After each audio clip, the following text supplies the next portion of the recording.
और वहाँ पे बलदाऊ भैया को ब्याह तो है गो, लेकिन कन्हैया के ब्याह वारे नैया में चुकने के चोरी चपाटी करी तो उन्हें को बदनामी सी है गई, और बदनामी सी है जाते का तो ब्याह के लेने के बोलो बोलो लेने के देने पड़ जाते हैं। एक दिन नारद जी ते कही कन्हैया ने कि नारद जी आप जैसे बिचौलिया के रहते हुए और हम ऐसे ही डोल रहे हैं, बताओ।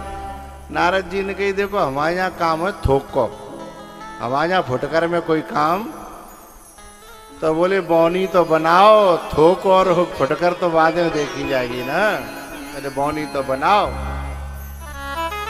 तो नारद जी ने ऐसी कथा सुनाई रुक्मिणी को जाकर के, श्रुत्वा गुणा भुवन सुंदर शृण्वतान्ते निर्वेश कर्ण विवरैर् हरतोऽङ्गतापम्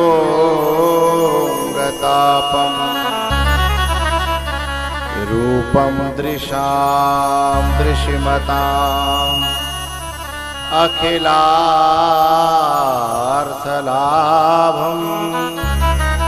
त्वय्यच्युता विशते चित्तमपत्रपं मे, त्वय्यच्युता विशते चित्तमपत्रपं मे। रुक्मिणी पत्र लिखती हैं और उसका प्रथम श्लोक है श्रुत्वा गुणा। हे भुवन सुंदर ते गुणान शृण्वताम, तुम्हारे जो मैंने अपने कानों से गुण सुने हैं, ते गुणान शृण्वताम कर्ण विवरई निर्विश्य, कान को हरों के द्वारा जो शब्द गए हैं वो शब्द नहीं, तुम ही गए हो शब्द के रूप में। और आपको मैं, वैसे तो आप सारी आत्माओं के पति हैं ही, लेकिन जब तक कोई जीव स्वयं अपने परमात्मा को अपनी आत्मा का पति नहीं मानता तब तक परमात्मा उसे अपनाते नहीं है। इसलिए मैं अपना संदेशा भेज रही हूं। निर्विश्य कर्ण विवरैर् हरतोऽङ्गतापम्।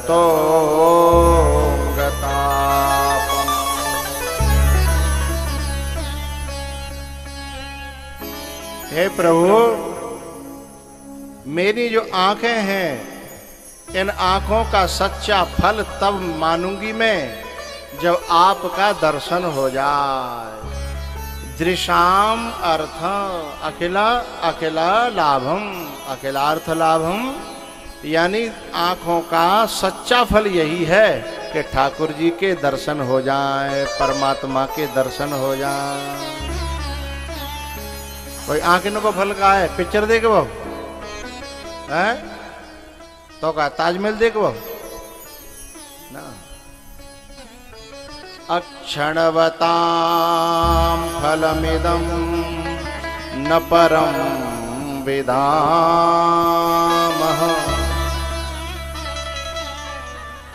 आंखों से दर्शन करने का जो सच्चा फल है वो केवल परमात्मा या महात्मा, इनके ही केवल दर्शन किए जाएं, तभी समझना कि हमारी आंखों के मिलने का फल मिल गया। अन्यथा सारी दुनिया देखने के बावजूद भी समझ लो आंखों का मिलना भी बेकार हो गया। श्रुत्वा गुणान भुवन सुंदर शृण्वतां ते निर्विश्य कर्ण विवरैर् हरतोऽङ्गतापम्। भैया ये रुक्मिणी का जो पत्र है इसे कौन लेके गया? बोले एक विप्र। एक वेद पाठी। तो जो शास्त्रों के अध्येता, जो महापुरुष हैं, वे जीव का संदेश ईश्वर तक पहुंचाते हैं और ईश्वर की कृपा, ईश्वर की करुणा जीव तक पहुंचाते हैं, ईश्वर की कथा जीव तक पहुंचाते हैं। वे ही तो सद्गुरु हैं, वे ही तो महात्मा हैं। एक दूसरे तक पहुंचाते पहुंचाते एक दिन दोनों का मिलन होता है?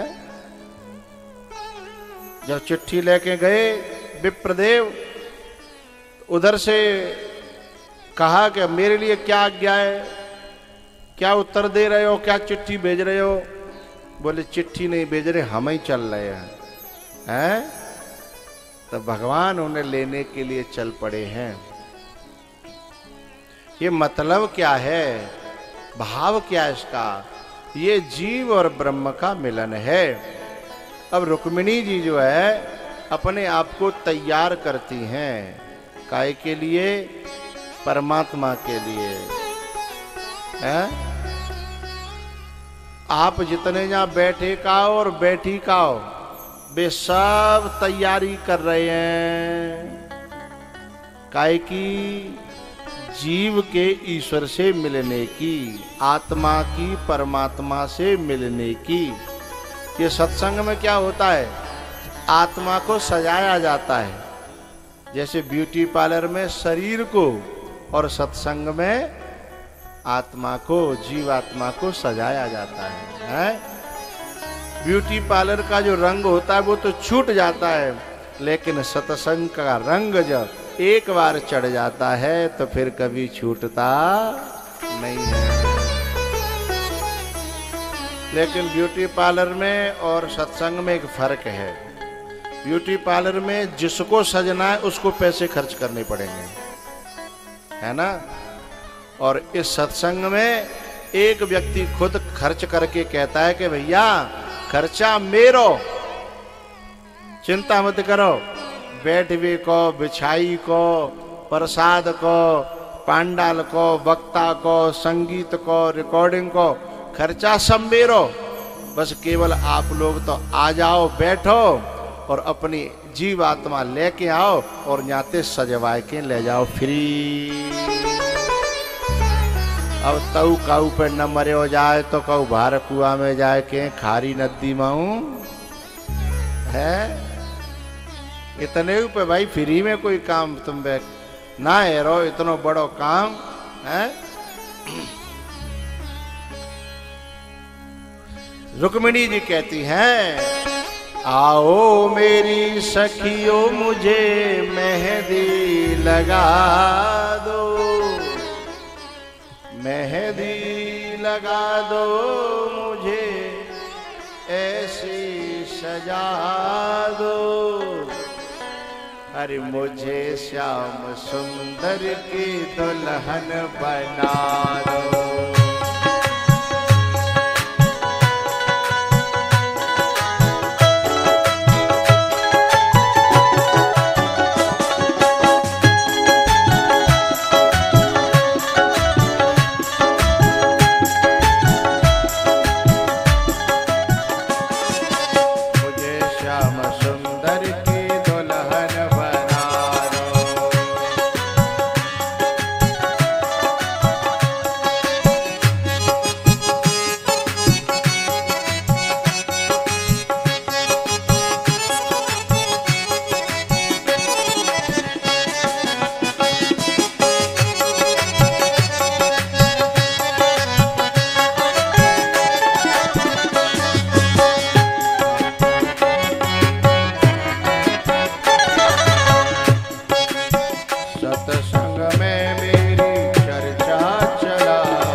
ऐसी और चुनरी जो रंग ना ही छूटे,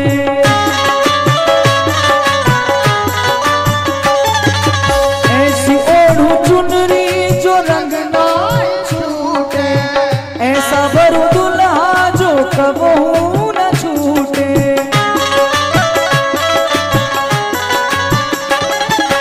अटल सुहाग वाली बिंदिया लगा दो, अटल सुहाग वाली बिंदिया लगा दो, मुझे श्याम सुंदर की दुल्हन बना दो, मुझे श्याम सुंदर की दुल्हन बना दो।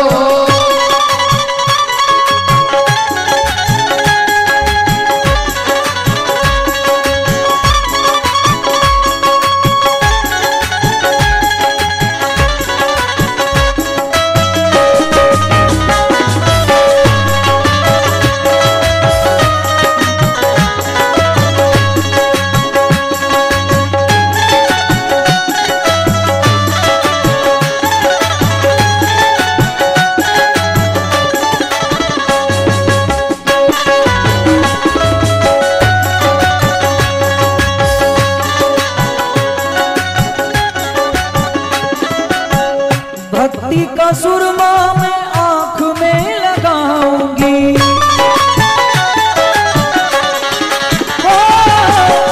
भक्ति का सुरमा मैं आंख में लगाऊंगी। एक बात कहूँ, पूरा परिवार एक होके नाचता है तो कितना अच्छा लगता है। ऐसे क्षण कहाँ आते हैं। वे और रह गए 2-3 जने, वे सब आ जाएं। परिवार के जो 2-3 जने और रह गए हैं वे सब आ जाएं। ऐसे मौके बार बार कहाँ आते हैं।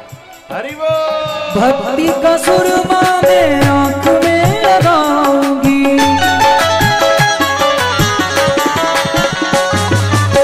दुनिया से नाता तोड़ उनकी हो जाऊंगी,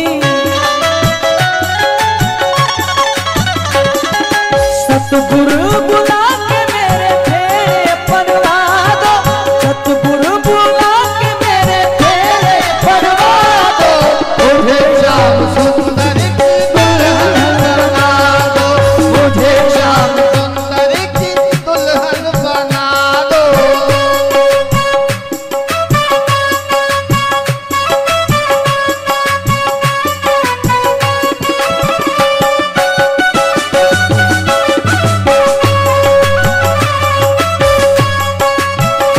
मुझे अपनी ही हो मोहे अपनी ही, मुझे अपनी ही दुल्हन बना ले, शाम तेरी दीवानी हुई मैं, मोहे अपनी ही दुल्हन बना ले, श्याम तेरी दीवानी हुई मैं।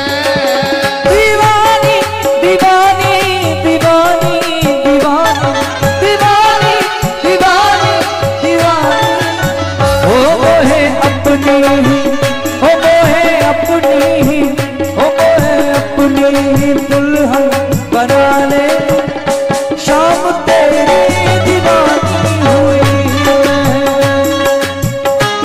हरि बोल।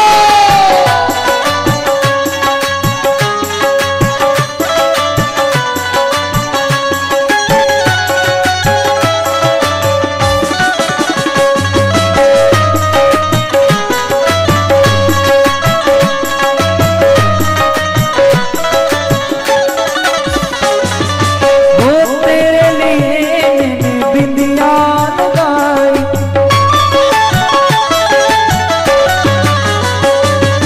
वो तेरे लिए मैंने मांग भराई,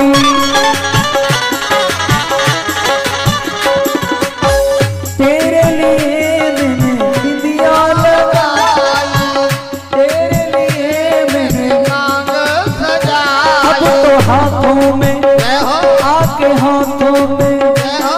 आके हाथों में मेहंदी रचा दो, शाम तेरी दीवानी मुझे अपनी ही दुल्हन बना ले, श्याम तेरी दीवानी हुई मैं।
हो मोहे अपनी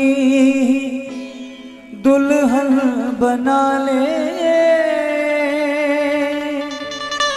शाम तेरी दीवानी हुई मैं,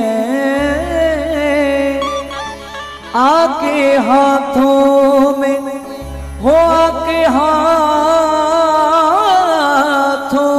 में, आके हाथों में मेहंदी रचा दे, हो शाम तेरी दीवानी हुई मैं।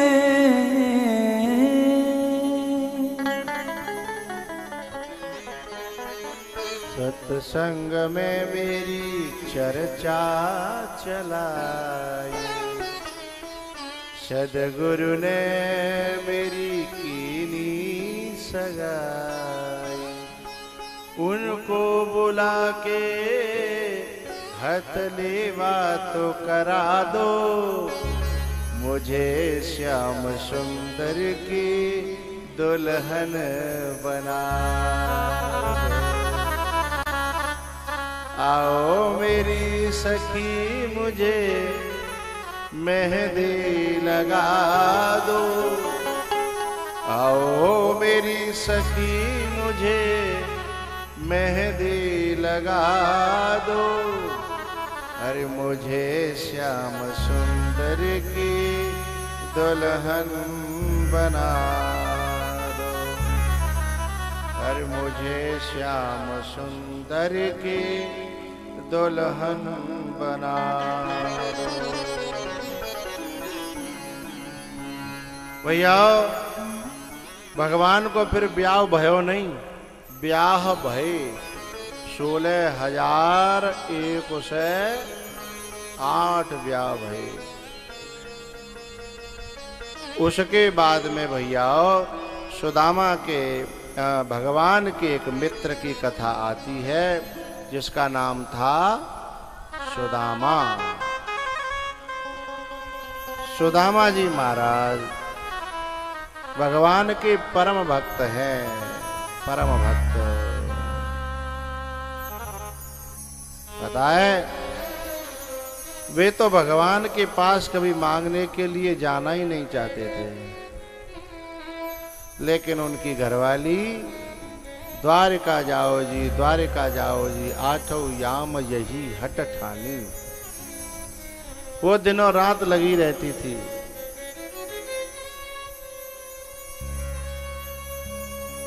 कृष्णस्यासीत् सखा कश्चित्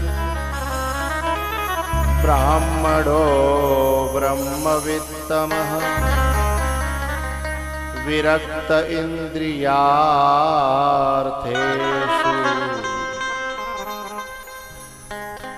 प्रशांतात्मा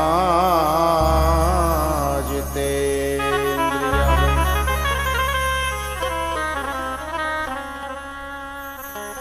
सुदामा जी महाराज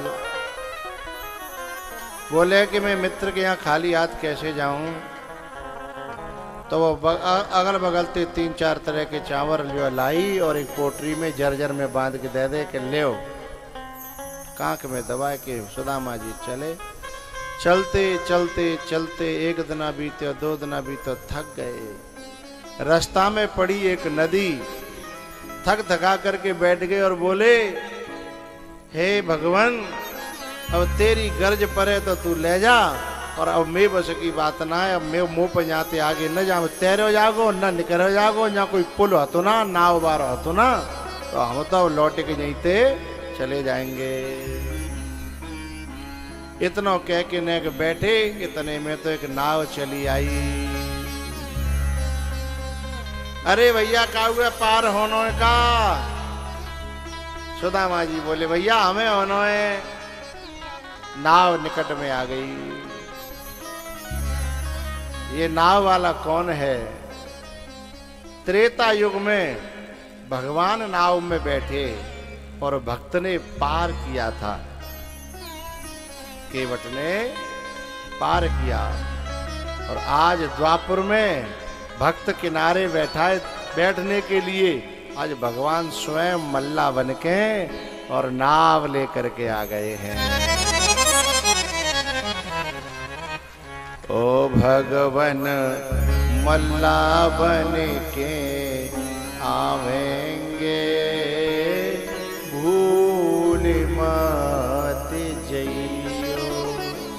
सद्गुरु मल्ला बन के आवेंगे, भूल मत जइयो।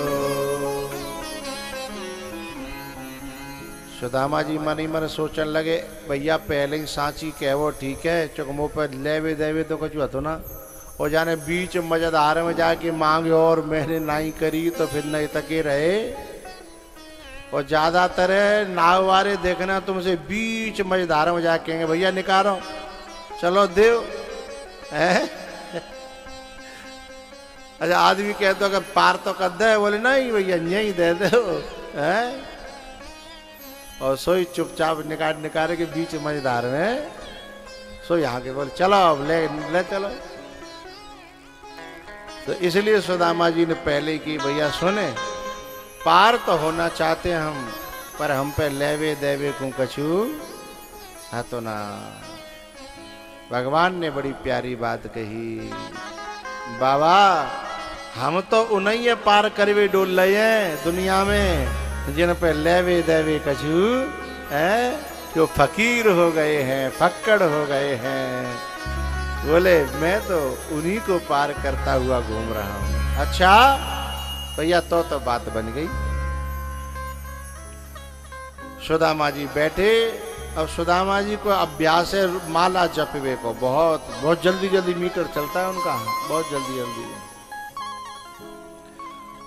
भगवान ने सुदामा जी से कही, बाबा तुम तो बड़े स्वार्थी हो, तुम नाव में बैठे हो, कम से कम तो कुशल क्षेम पूछ लेते, मोते नाम वगैरह पूछ लेते हैं, पतो पूछ लेते। तुम तो कोई बात ही नहीं करे, तुम तो अपना मीटर खींचवे में लगे हैं। इतना स्वार्थ भी अच्छा नहीं है बाबा। सुदामा जी ने शर्मी सौदा फिर कही, अरे भैया हाँ हम तो भूल गए, तुम्हारा नाम का है? भगवान ने कही मेरो नाम है गोपाल। भगवान तो परिचय देवे डोल रहे, पर जीव तो अपनी धुनामुनी में लगे हुए ना हैं। सुदामा जी मन ही मन बोले, मुकते गोपाल डोल रहे मैं काखन नो है, मोए पार होनो है, मोए अपने भगवान के यहाँ जानो है। जब परमात्मा की ओर जीव चलता है तो परमात्मा बीच में कईयों बार आता है, लेकिन जीव की समझ में नहीं आता है।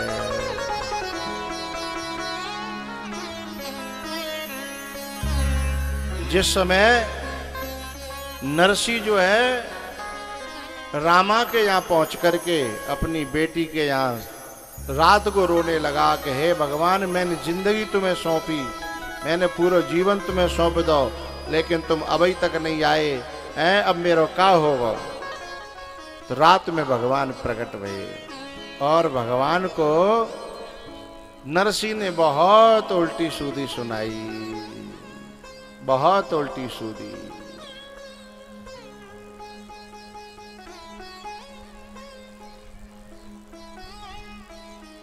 अब चढ़ा नहीं चढ़ा चढ़ा चढ़ा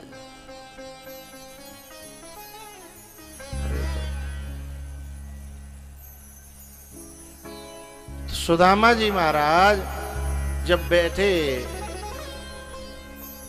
अपनी धुनावनी फिर मीटर खींचवे लग गए, तब भगवान ने कही कि एक बात है, तुमने हमारा नाम पूछ लो पर अपना नाम पता नहीं बताया। बोले भैया गरीब ब्राह्मण हूं, अपने मित्र के यहाँ जा रहा हूं, मेरा नाम सुदामा है। बोले तुम्हारे मित्र कौन है? बोले कृष्ण। बोले कौन से कृष्ण? बोले द्वारकाधीश। बोले हाँ। अरे बाबा, अरे तुम्हारी शक्ल देखिए अपने शीशा में, तन पहना लत्ता और चल दे कलकत्ता। कहाँ तुम और कहाँ द्वारिका? सुदामा जी ने कहा भैया ये संसार के लोग कपड़ा देख करके मित्रता करते हैं, पद देख करके, प्रतिष्ठा देख करके, पैसा देख करके, है ना, लेकिन मेरो जो मित्र है वो इन सब चीजों को नहीं देखता। वो तो ये देखता है किसी के अंदर भाव कितना है, बस उसी को मित्र बना लेता है। अच्छा, बस भगवान इतने खुश भये कि मेरो मित्र अभी भी इस बात को जानता है कि मैं भाव का भूखा हूं। पार करके उतार के पेड़ के नीचे सुदामा जी स्वाद है, और जैसे ही आंख खुली तो सीधे द्वारिका में। भगवान कहते हैं कि जो तू चाले एक पग तो मैं चालूं पग 60, तो जो तू कर रो काठ 100 तो मैं लोहे की लाठ। भगवान जो है, भगवान के दरवाजे पर सुदामा जी जब जगह द्वारपाल से बात भई कि भैया मेरी जाकर के खबर कह दो।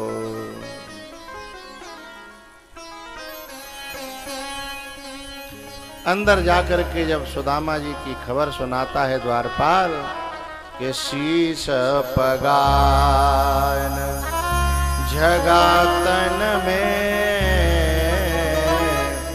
जाने को आहे बस्यो के ग्राम।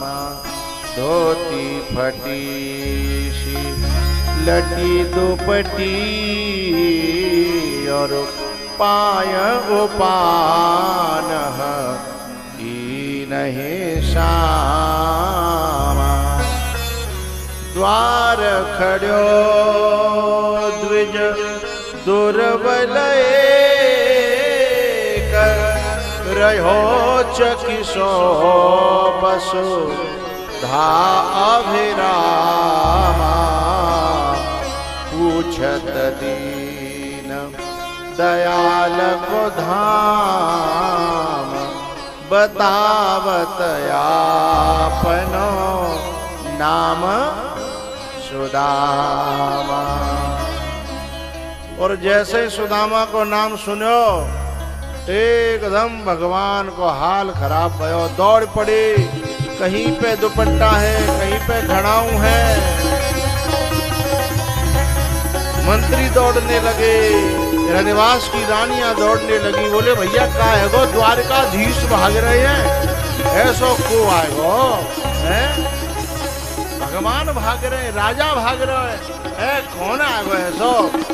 और जाकर के दरवाजे पे देखा तो सुदामा जी महाराज से लिपट करके भगवान रो पड़े हैं। सब रनिवास और सारा जनवास अचम्मे में रह गो, ऐसो जी भैया को आयो है? चैल खंडे नतान के मने न कृतम पुण्यम अवधूते न भिक्षुणा। बोले ये भिक्षुक कैसो? जाके लिए जो है श्रियाहीनेन लोकेस्मिन गर रहते ना धमेन च। यानी ऐसो कौन सो पुण्य करे है कि लक्ष्मी को पति और जाते गले मिलवे के लिए लिपटवे के लिए इतनी जोर से भाग्यो। ये कौन है अवधूत? ये कौन है ऐसो भिक्षुक? सब अचम्मे में रह गए। भगवान सुदामा जी को लेकर के आ रहे हैं। हाय सखा दुख पायो महा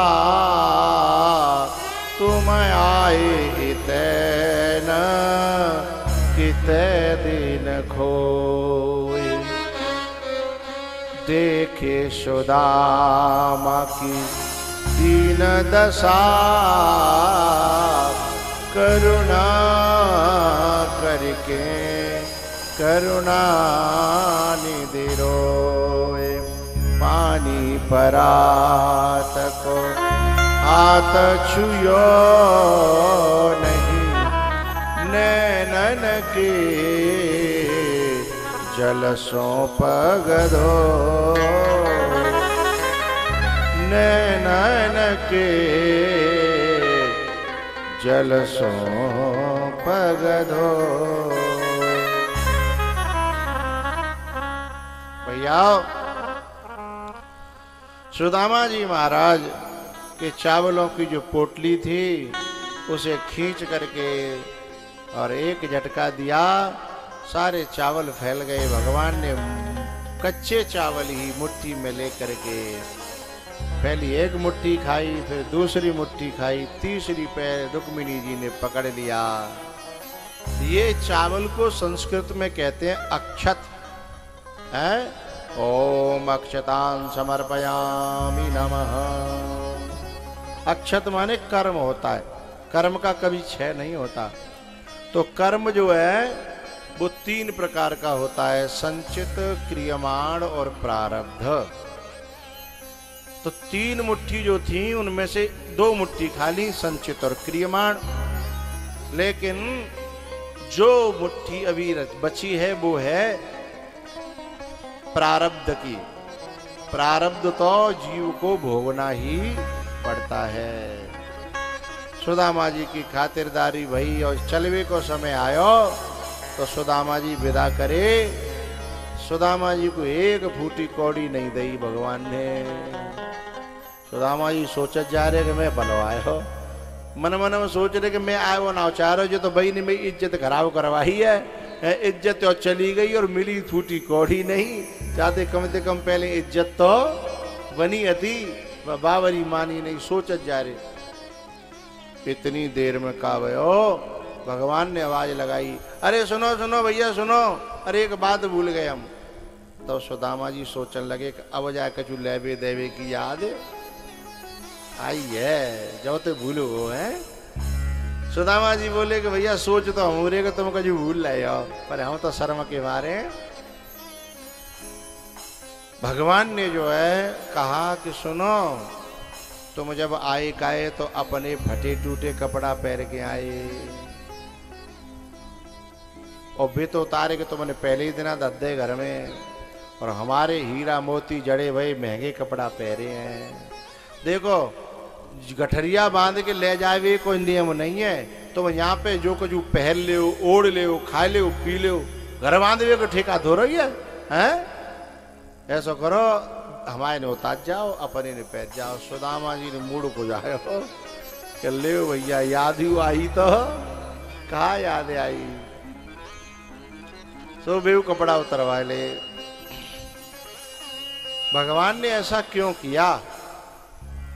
भगवान ने अपने गणों को भेज करके विश्वकर्मा को और कहा जाकर के मेरे ही जैसी सुदामापुरी सुदामा जी के लिए बसा दो, ये मेरा आदेश है।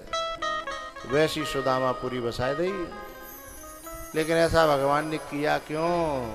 अरे द्वार पे आए तो भैया दे देते तो कितना अच्छा होता, दरवाजे की शोभा होती है। लेकिन भगवान ये बताना चाहते थे कि भैया दुनिया के लोग क्या करते हैं? दिखावा करते हैं देने का है। लेकिन भगवान कहते हैं कि मैं दिखावा नहीं करता, मैं देता हूं तो ऐसे देता हूं कि लोगों को पता ही न लगे कि कहां से आया, किसने दिया, कैसे आया है। मैं देता हूं तो मेरा तरीका है। मैं इस तरीके से कोई योजना बनाता हूं, उस तरीके से देता हूं। किसी को नौकरी में दे देता हूँ, किसी को बिजनेस में दे देता हूँ, किसी को खेत में ही दे देता हूँ। और जब लेता हूँ तो लेना भी जानता हूँ, किसी को खेत में से ही ले लेता हूँ। हैं बिल्कुल पकी पकाई फसल ठाड़ी है और ऊपर ते बादर गजरो है। और एकदम ऐसे मोटे मोटे मोटे मोटे आए, पड़र पड़र पड़र पड़र सुपड़ा साफ कर दो। लेता हूँ, लेना भी जानता हूँ और देना भी जानता हूं, पर दिखा के नहीं देता। संसार के लोग हैं वो दिखाने के लिए देते हैं।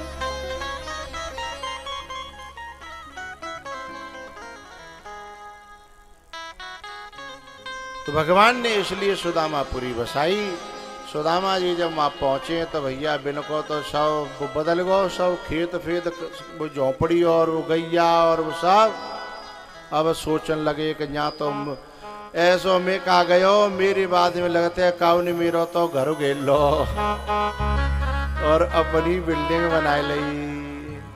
आदि है छोड़ के साजी को धावे और आदि मिले न साजी पावे। मेरी तो झोंपड़ी दिखाई सब आते गांठी की झोपड़िया मेरी कित गई रे मोहन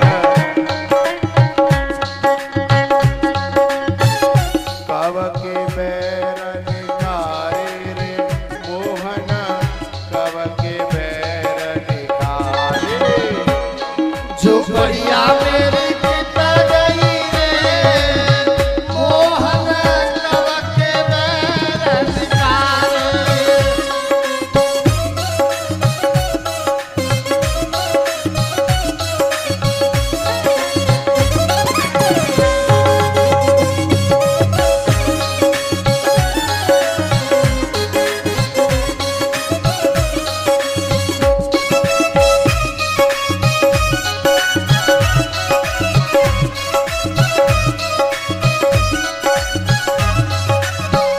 यहाँ तो हती मेरी टूटी झोपड़िया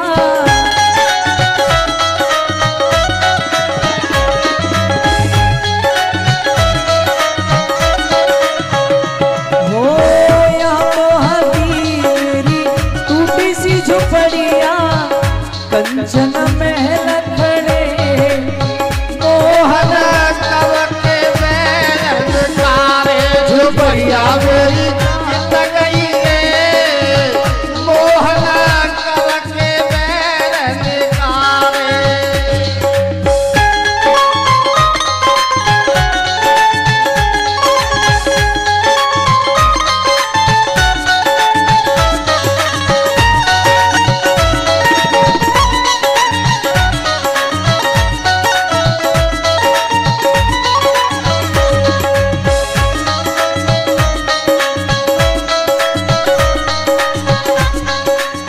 यहाँ तो है तो मेरो तुलसी को मिलवा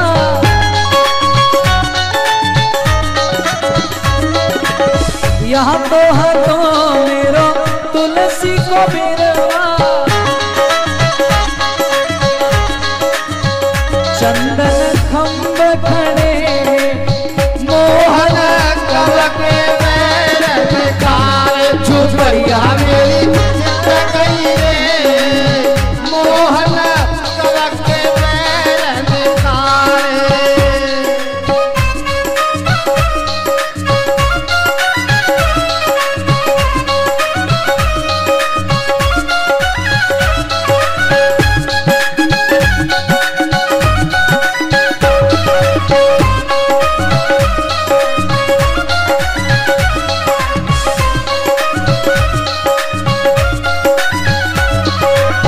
कब के बैर निकारे मोहन कब के बैर निकारे झोपड़िया मेरी कित गई रे मोहन कब के बैर निकारे झोपड़िया मेरी कित गई रे मोहन कब के बैर निकारे मोहन कब के बैर निकारे मोहन कब के बैर निकारे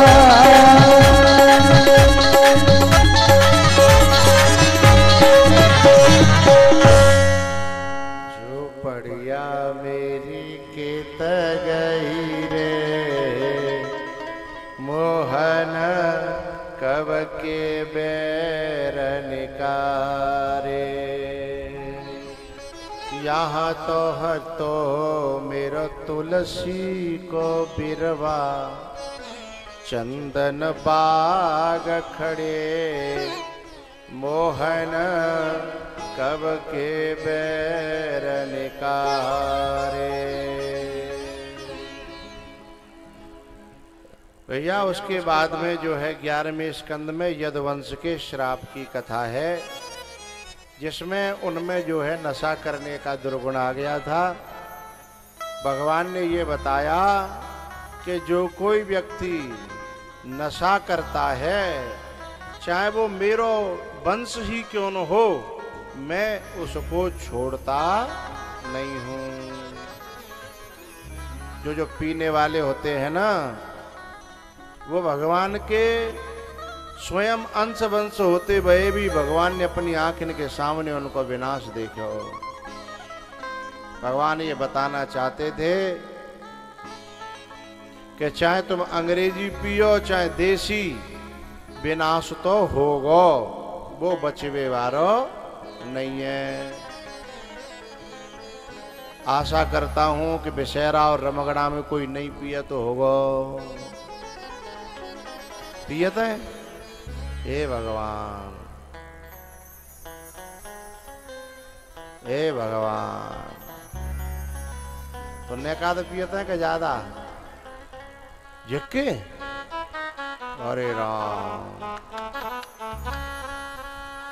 हे भगवान, मैं तो जा एरिया बहुत अच्छा समझता हूँ भैया, और जाऊ में ऐसे कनास निकल आए मुझे पता ही नहीं है।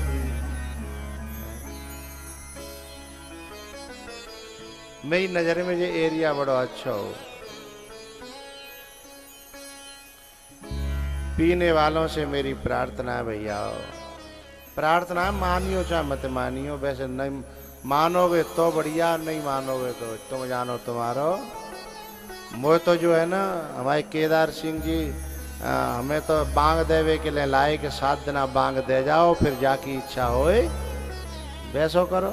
हम तो जो समझ लो मुर्गा है, मुर्गा 7 दिन हमने बांग दी है, और जो जगेगो सो पावेगो और सोवेगो सो खोवेगो, तुम्हारी राजी है ना। पीने वालों की ये समझ लो, एक बूढ़ी मैया आई अपने बालक नातिए लेके जा रही डॉक्टर पे। एक पीने वाला बोले अम्मा कहाँ ले जा रही है? बोले जाए खांसी है गई है।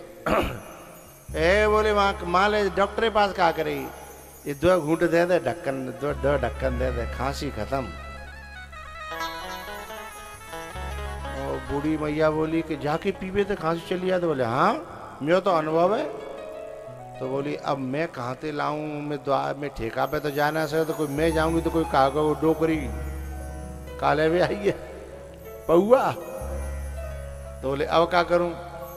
तो आदमी ने बताई सुनो, जो गांव का प्रधान है ना, बाकी यहाँ बहुत करेट की करेट है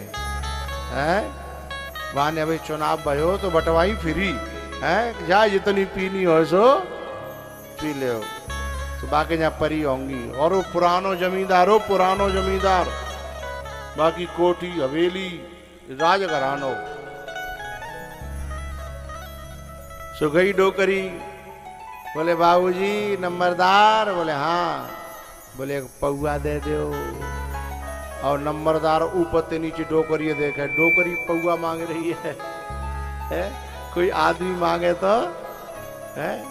बोले नहीं नहीं नंबरदार, मोक आज नहीं चाहिए। बोले तो? बोले जा बालक के लिए चाहिए। बोले जा बालक का पौआ? अरे भैया पीवे के लिए नहीं चाहिए। बोले तो? अरे वो फलानो आदमी बता रहे हो है, ये प्रसाद के पास में कुर्सियों पर बैठे लोग आपस में बात कर रहे हैं, न को शर्म ना आते आंखें न में। एक तो खुद ना सुनते ही और दूसरे ने और जो है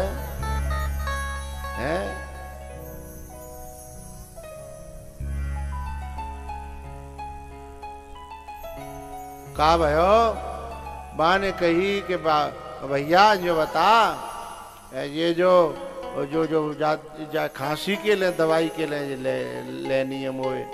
अच्छा जो बताओ तुम तो पिए तो ज्यादा खांसी चली जाएगी कि नहीं चली जाएगी?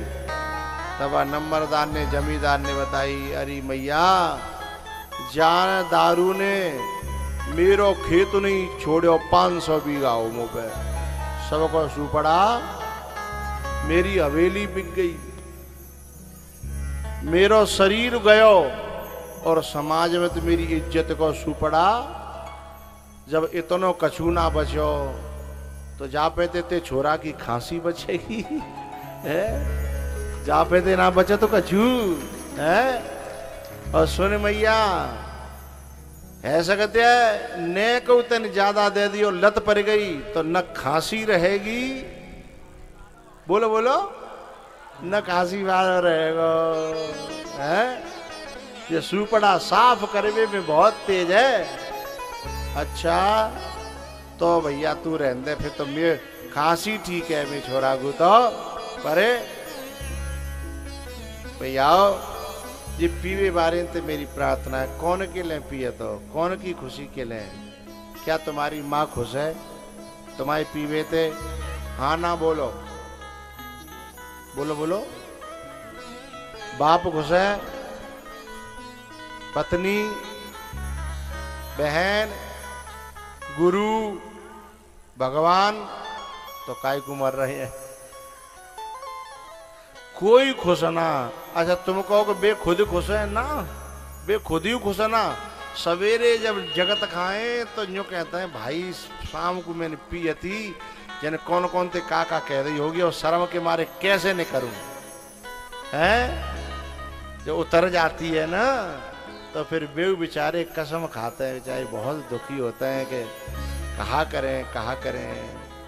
लेकिन क्या बताएं, वो संग सहारे में फंस गए। जैसे शाम होती है ऐसे ही वे मिल जाते हैं, पियक्कड़ है, दरुआ मिले है, बोले चला है। एक अभी मैंने पीछे ही कथा में भी कहा था, एक बच्ची थी छोटी सी, पढ़ती थी स्कूल में। तो वो छोटी सी जो बच्ची थी, उस बच्ची ने अपने स्कूल में बहुत ताने सुने, बाको बाप शराब पिए तो भाई स्कूल में सब जो कहते ए शराबी की छोरी है, ए शराबी की है, जाको बाप दरुआ है, जाको बाप दरुआ है। तो बेचारी बड़ी परेशान है। एक दिन रोती आई, कौन बगल में ही नहीं बैठन दे के दरुआ की छोरी चली उधर। तो बेचारी रोती आंसुओं से आई घर पे। बाको पापा है तो बोले पापा मेरी प्रार्थना है, हाथ जोड़ के मुझे कुछ दोगे? बोले बेटा मैं तेरे को जान भी दे सकता हूँ।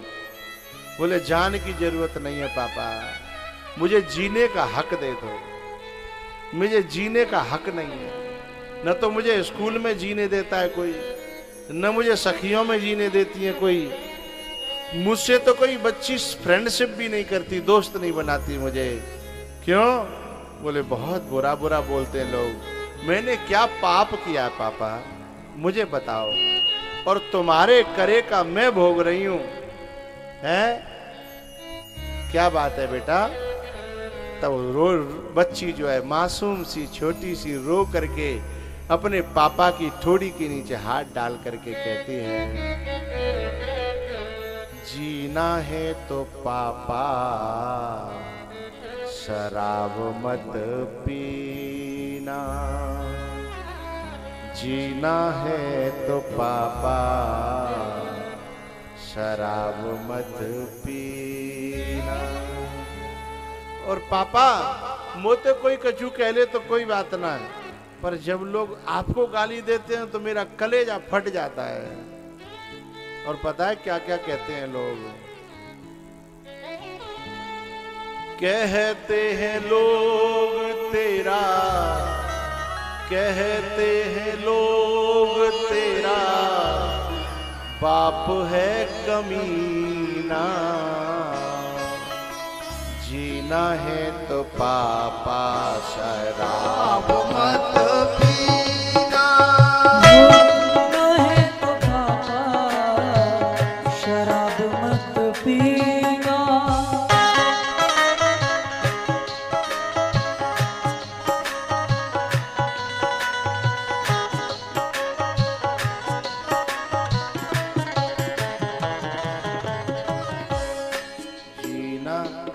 जीना है तो पापा शराब मत पीना, ओ जीना है तो पापा शराब मत पीना।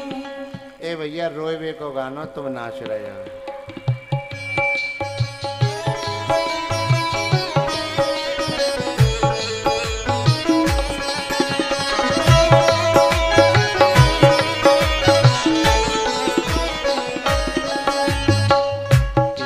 चार पैसों से मैं पढ़ जाऊंगी, इन्हीं चार पैसों से मैं पढ़ जाऊंगी,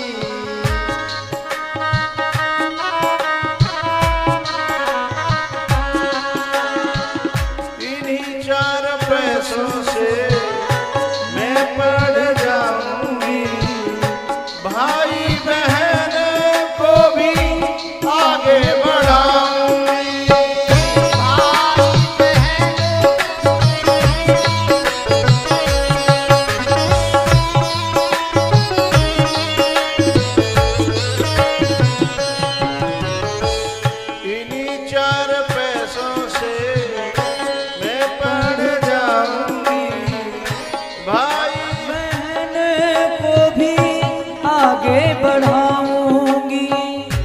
कहते हैं लोग तेरा, कहते हैं लोग तेरा बाप है कमीना।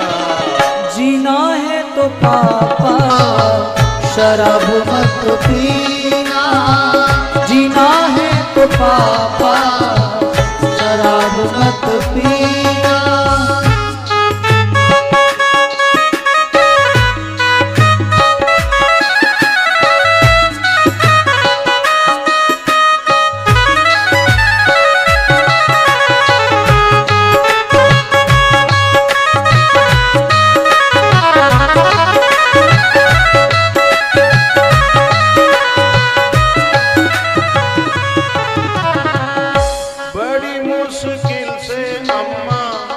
घर को चलाती है, बड़ी मुश्किल से अम्मा घर को चलाती है।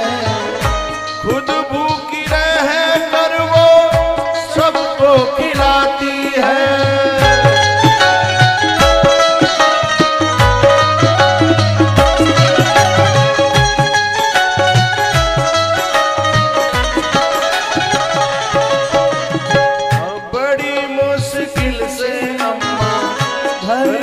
चलाती है, खुद भूखी रह कर के वो सबको खिलाती है।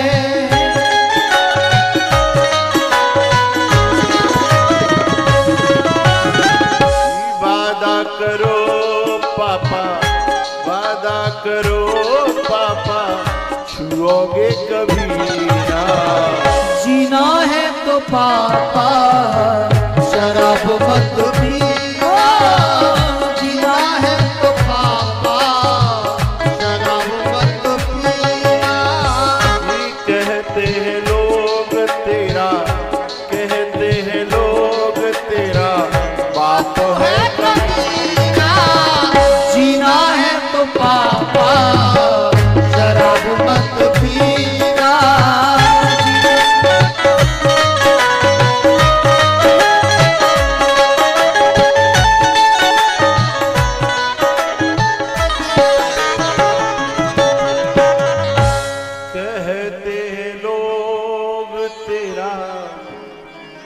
बाप है कमीना।